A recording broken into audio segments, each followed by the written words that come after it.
श्री गुरु चरण सरोज रज निज मन मुकुर सुधार।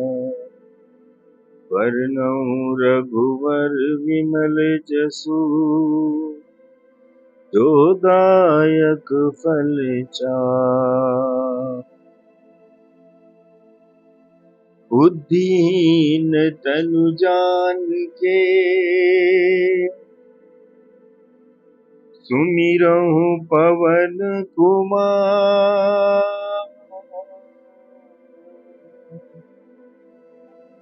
बल बुद्धि विद्या देहु मोहि हरहु कलेश विकार। बोलिए श्री बजरंगबली भगवान की जय। जय गोगा जी महाराज। साथियों, आज हम सुनने जा रहे हैं लोक देवता गोगा जाहरवीर जी की अद्भुत कथा, जिसमें शामिल है उनकी वीरता, उनके अद्भुत चमत्कार और नाग देवता से मिला वरदान। यह कथा हमें साहस, धर्म की रक्षा और सत्य के मार्ग पर चलने की प्रेरणा देती है। गोगो जी का जन्म मैंने कल की वीडियो में आप लोगों को बताया था कि राजस्थान की धरती पर हुआ था। जन्म से ही गोगा जी असाधारण गुणों वाले थे। कहा जाता है कि गोगा जी के जन्म के समय ही उनके भविष्य के बारे में ज्योतिषों और संतों ने भविष्यवाणी कर दी थी कि यह बालक महान योद्धा बनेगा और समाज के रक्षक के रूप में पूजे जाएंगे।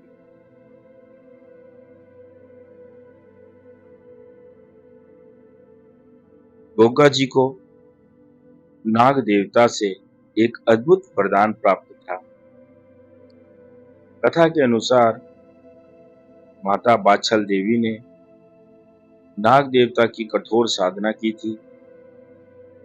उनकी तपस्या से प्रसन्न होकर नाग देवता ने उन्हें वरदान दिया कि उनका पुत्र सर्पदंश से अजेय होगा,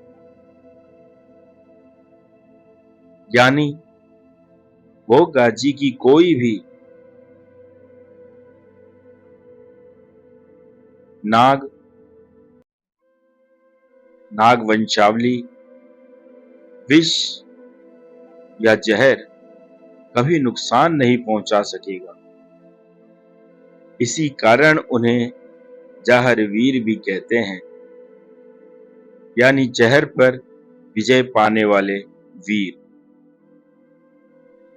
गोगा जी केवल नागों पर विजय पाने वाले नहीं थे, बल्कि वे एक अद्भुत वीर योद्धा भी थे। राजस्थान और आसपास के क्षेत्रों में उन्होंने कई बार धर्म रक्षा और समाज की सुरक्षा के लिए अपने शौर्य का परिचय दिया। उनकी तलवारबाजी, न्यायप्रियता और धर्मनिष्ठा ने उन्हें लोक नायक बना दिया। लोग मानते हैं कि जब भी समाज पर कोई संकट आता था, गोगा जी आगे बढ़कर सबकी रक्षा करते थे। फिर चाहे वो संकट सांसारिक हो, भौतिक हो, आध्यात्मिक हो या फिर प्राकृतिक ही क्यों ना हो, किसी भी प्रकार का संकट उनके रहते उनके गांव वालों को, निर्बलों को कभी सता नहीं पाता था।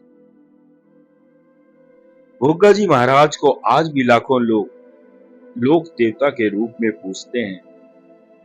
विशेषकर नाग पंचमी के दिन उनकी पूजा का विशेष महत्व होता है। गोगा मेड़ी राजस्थान में हर साल विशाल मेला लगाता है, जहां दूर दूर से भक्त आकर माथा टेकते हैं। भक्त मानते हैं कि गोगा जी का नाम लेने से सर्प भय दूर हो जाता है और जीवन में साहस और रक्षा का आशीर्वाद मिलता है। गोगा जाहर वीर जी की कथा हमें सिखाती है कि धर्म और समाज की रक्षा ही सच्ची वीरता है। उनके जीवन से हमें साहस, ईमानदारी और सत्य पर अडिग रहने की प्रेरणा मिलती है। उनकी तरह हमें भी समाज की रक्षा करनी चाहिए और जरूरतमंदों की मदद करनी चाहिए। उनकी भक्ति और नाम जाप से मनुष्य का जीवन शक्ति, साहस और विश्वास से भर जाता है।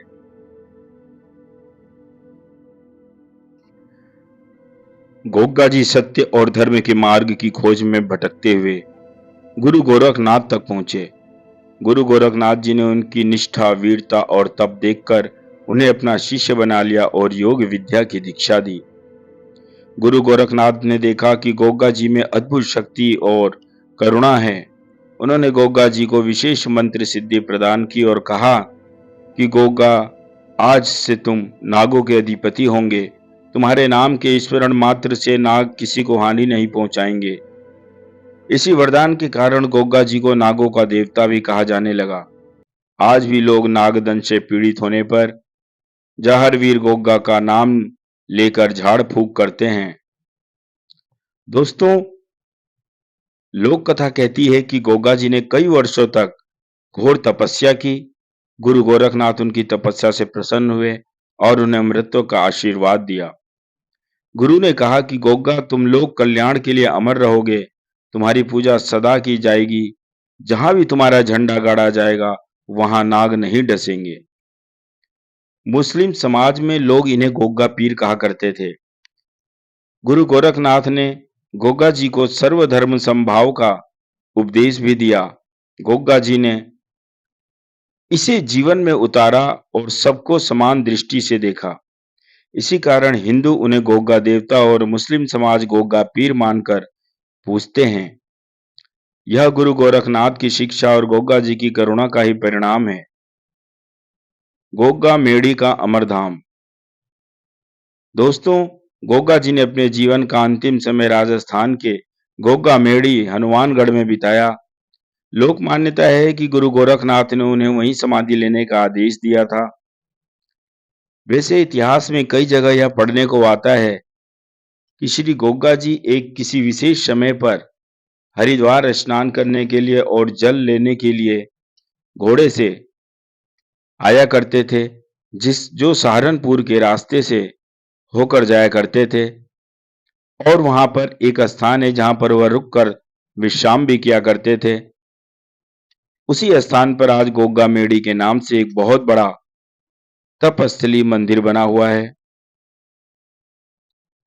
एक संवाद के हिसाब से लोग कहते हैं कि एक बार गोगा जी ने गुरु गोरखनाथ जी से पूछा कि गुरुदेव, मुझे शक्ति दो ताकि मैं जनता की रक्षा कर सकूं।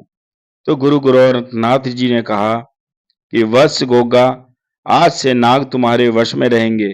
तुम सर्प दंश से पीड़ित जो भी लोग होंगे उनके रक्षक बनोगे। तुम्हारा नाम ही अमृत होगा। गोगा जी ने विनम्र होकर कहा कि गुरुदेव, मेरा जीवन केवल लोक कल्याण के लिए है। तो गुरु गोरखनाथ जी ने कहा कि तो सुनो गोगा, तुम्हें अमृतत्व का वरदान है। तुम्हारी पूजा सदियों तक होती रहेगी। दोस्तों, गोगा जी वीरता और लोक कल्याण के प्रतीक बन गए। वहीं गुरु गोरखनाथ ने उन्हें आध्यात्मिक शक्ति और अमृतत्व प्रदान किया, क्योंकि इस समय जगह जगह गोगा जी की फेरी प्रारंभ हो चुकी है। नंगे पांव धूप में, बारिश में, आंधी तूफान कुछ भी हो, जो उनके बच्चे हैं, जो उनके सेवादार हैं, घर से जो भी मिलता है लेके इकट्ठा करते हैं और फिर अंत में भंडारा करके सबको वह प्रसाद बांटते हैं।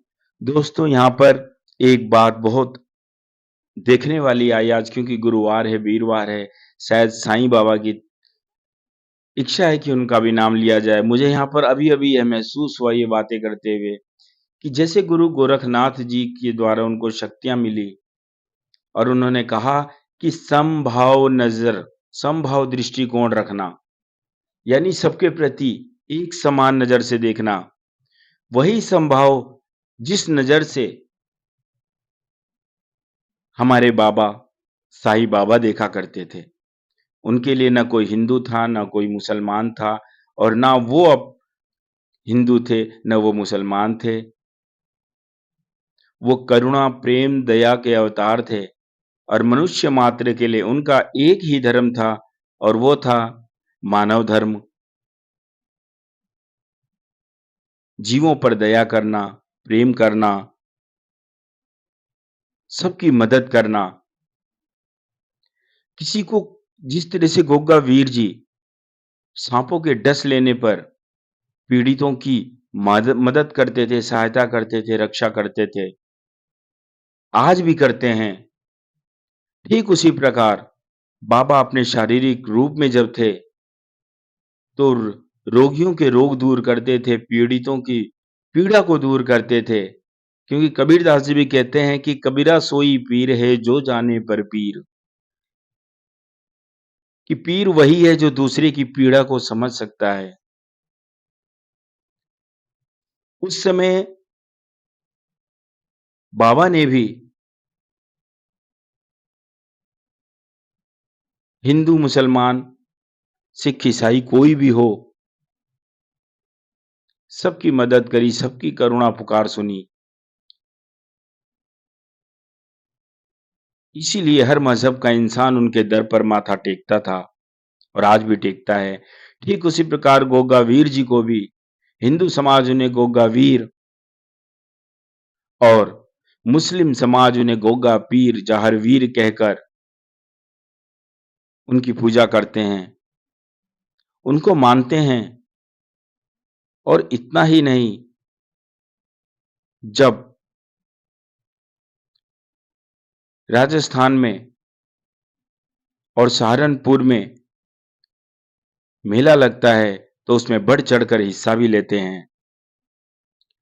छड़ियाँ सब घरों पे जाती है, जो भी दाल, चावल, आटा मिलता है, अंत में भंडारे प्रसाद बनाकर उन्हीं को सबको खिला दिया जाता है, आशीर्वाद स्वरूप। ऐसे ही बाबा का जीवन भी था। बाबा घर-घर से भिक्षा माँगा करते थे और जो ज़रूरतमंद थे, उनको बनाकर खिला दिया करते थे। ऐसा ही होता है संतों का जीवन, गुरुओं का जीवन, महान दिव्य आत्माओं का जीवन। उनका उद्देश्य होता है और जब उद्देश्य की पूर्ति हो जाती है, तो वह इस संसार से विदा हो जाते हैं। दोस्तों, गोग्गा जी के जीवन से हमें यह शिक्षा मिलती है कि हम भी दीन दुखियों की मदद करें, ज़रूरतमंदों की मदद करें और अपना जीवन समाज के लिए, राष्ट्र के लिए समर्पित कर दें। क्योंकि यह संसार उसी को याद रखता है, जिसने इस संसार को कुछ दिया है, उसको नहीं कि जो संसार से केवल लेता है। तो दोस्तों, यह थी गोगा वीर की नाग देवता से मिले वरदान, गुरु गोरखनाथ जी से मिले वरदान की सच्ची कथा। आप सभी लोगों पर उनकी कृपा बनी रहे। जब भी आप नाम लो, गोगा वीर जी हों चाहे साईं बाबा हों, पल भर में आपको मार्गदर्शन मिले, आपका कष्ट दूर हो, यही प्रार्थना करता हूं मैं आज। मिलते हैं अगली वीडियो में, तब तक के लिए आप सभी अपना ध्यान रखें। ओम साईं राम। जय गोग्गा जी महाराज की।